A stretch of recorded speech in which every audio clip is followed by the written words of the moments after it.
Hello YouTube. Just wanted to share with you a little bit of upgrade or installation for little Blue 2.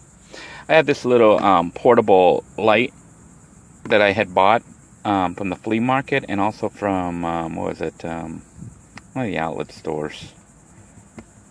Can't remember the name right now, but they also sell this at the flea market, but it's a LED light. See how bright that is? Takes 3 AAA batteries, 2 on one side and 1 on the other, but it's super bright and works like that. And I'm planning on installing it inside little Blue 2 here, up on the overhead console. I don't have a computer, sadly, but it's got the lights here, which this side works, this other side doesn't, which I need to look at fixing, but they're really not that bright. But this other light is bright, and I wanted to show you how I'm mounting it. I actually took a piece of paper, old paper here, and I, laid it on top of this and drew the line, then poked holes right where the big holes are, where the screws go in, and I got little screws that will fit. So it's going to go in like that and slide over and lock into place, instead of using Velcro, because Velcro melts and falls off in Florida heat. And this light, for those of you who've been following this channel any length of time, actually did come from the Yurt. So I guess little Blue 2 now has pieces of the Yurt. So I'm going to be installing several different lights from the Yurt into little Blue 2 as I prepare to go back to full-time van dwelling. So what I did was I measured the holes, I poked the holes in, and then I laid this out where I want it, and I'll be screwing in this other screw. And then you can take this paper off. But the reason for doing that is to get the placement of the holes so that the distance line up and match to this other side, so we can just put the thing on there. After marking the hole using the template, the paper template, this piece of paper here that I use as a template, I've removed the paper now, and the idea is to screw this in. If you have a small drill, it might be good to small a little drill, but it has to be smaller than the screw to get it started. But I'm going to go ahead and try to do it without drilling it. As you can see, I've got it started here. It took, I had to hold it with, one hand and screw it in slowly, but press up, and eventually it started the threading. So that looks about right there. We'll double check the depth, but I don't want to go too deep, and hopefully I don't hit any wires and short out the wiring here for the light assembly, because this is hooked up to the vehicle's battery system. The car's starter battery to operate all the power equipment here in the car, or the van. So we're gonna try to slide this light on here and see how it does. I have made it so it goes like this, I think, is off. Yeah. So off, I wanted it in this position. So we're going to try to line up the holes here. Hopefully I matched everything up. I'm looking here to see if it goes in. But the idea is to match the holes here. And I'm going to have 2 hands to do this. So let me try to mount it on and show you what it looks like, the end product. Alright, it took a little bit of maneuvering, but I was able to get it to eventually lock into place. So this should hold it up in the Florida heat. Probably need to clean that with some kind of solvent. But let's try it out now. And then we have it. We have an overhead light that is super, super bright. I know you can't see it right now because it's daytime. But now I have a little light switch that I can turn on and off in the vehicle if I need a bright light. I mean, you can use this. See how that comes on, but see how that's not that bright. Look at this thing. This is super bright. So this other side doesn't work.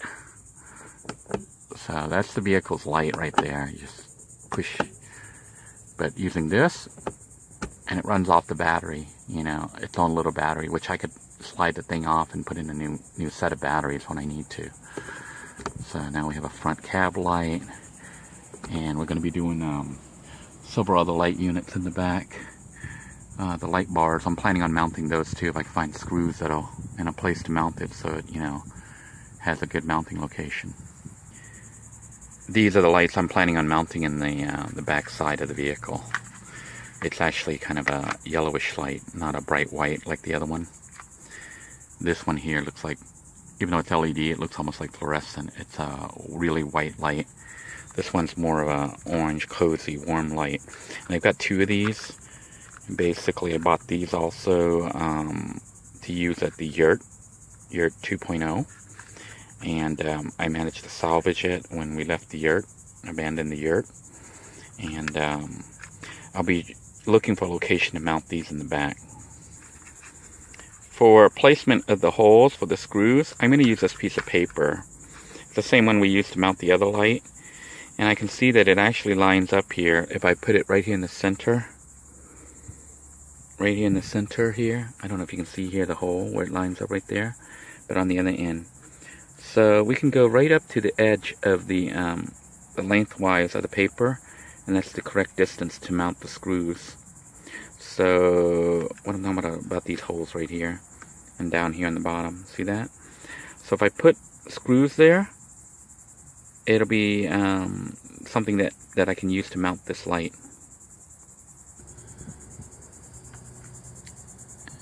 I found what appears to be a good mounting location right here onto the dresser unit itself. So I went ahead and screwed the first screw here, which is going to go like this. The screw's a little big, but it's going to lock into place. Or maybe I'll even try it with 1 screw to try to get it to lock in and just hold it in place right there like that. Let's try it out with 1 screw instead of 2.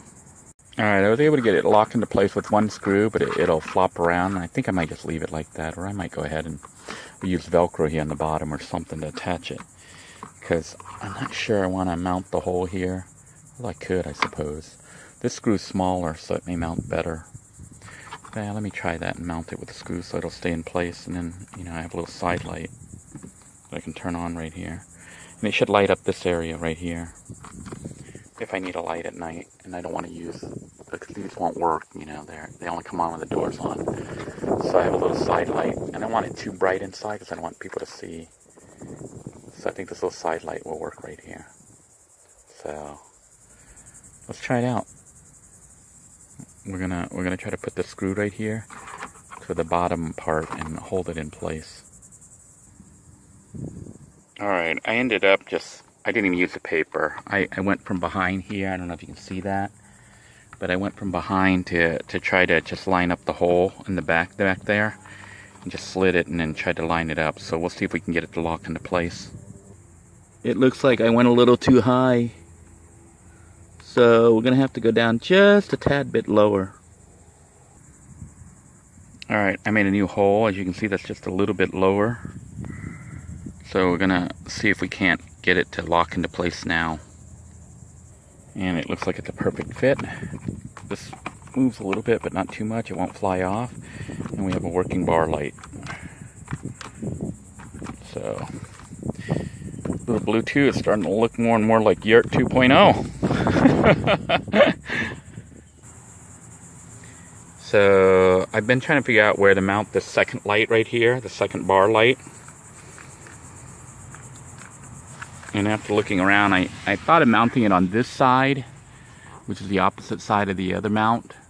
But then I thought, well, the light will shine this way. You won't really see much of it. So ideally, you mount it above your head. But look how dirty this roof is, the ceiling. Anyhow, I thought of mounting it, and then I thought of mounting it right up here along that. But then I realized the window, you know, the shades need the space. But then I realized, you know, the hatchback right here flips over. Flips open. See how it has a hatched system that you can stand underneath, like a little roof. And I thought, you know, we could mount it up here. So it can serve 2 purposes. When the hatchback is open, you can use it back here to work as a night light if you need it.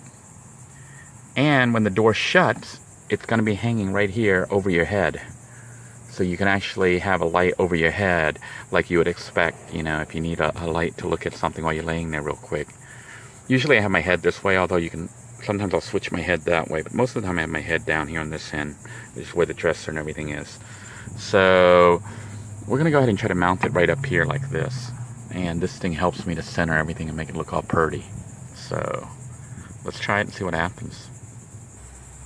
This is where our handy dandy paper guide comes in. I'm going to use the edges here, and this other side. Basically I'm going to use these 2 edges to measure, because we know the hole See how when I do that, it goes right up to the center. So if I put the holes right here on this edge and on the other edge, it's the correct width. It just happened to line up that way. I didn't measure this one. I didn't feel like measuring. So let's try it and see what happens. I lost my screwdriver, so I had to get a different one. That's why it suddenly changed here. Alright, I've screwed in these 2 screws here. And I tried to measure as best as I could. See how it kind of line up right there to the edge. So let's try to plug it in and see if the light bar will fit. Cross your fingers. Alright, I was able to get it mount, but you can see it's still wobbly. See how it slides back and forth? It's jiggly because I didn't get it perfectly tight. So what I'm going to do is I'm probably going to get some Velcro and put it on the bottom of this and help to hold it so it doesn't wobble around. So see, I'm going to put Velcro down here and behind here. So even though the Velcro normally melts, the screws will help hold it in place. At least that's the plan. I tried adjusting the screw a little bit, and it helped a little bit with the wobbliness, because you want it tight. But if it's too tight, it won't even lock into place. I think that's as tight as I can get it. And then what I could do is just stick paper under there. I think I might do that instead of Velcro. Just stick some cardboard or something underneath there to I think it's called like a shim, to hold it in place. Might do that. Maybe I'll even just fold this paper and see if I can get it thick enough to hold it in place and lock it. So I folded the paper that we had earlier into a little piece of paper like this, a little wedge that I'm going to shove up in here and force it up in there. And hopefully it'll keep it tight enough that it doesn't wobble around. Then I don't even have to worry about using Velcro or something like that. As you can see, I've got the paper kind of in place, so we're just going to shove it up and out of the way, not visible. And now it doesn't wobble anymore, see? And it falls off. Okay, we'll try it again. Alright, I tightened the screw on this side a little bit more. It's just a matter of playing with it. And now we got it in place. It's not wobbling. I don't want to shake it too much, but it isn't wobbling. Light bar works. And I can remove it if I need to replace the battery. So let's see what it looks like from the inside. I'm going to shut this thing here. Well, I found my missing screwdriver, thankfully. The car's kind of a mess because I'm working on it right now. You can see here it is on the back. This is what it looks like. It's not even really visible, but the idea is to be able to use it if you're laying here and in bed. You wake up and you just want a little night light or something for reading or whatever.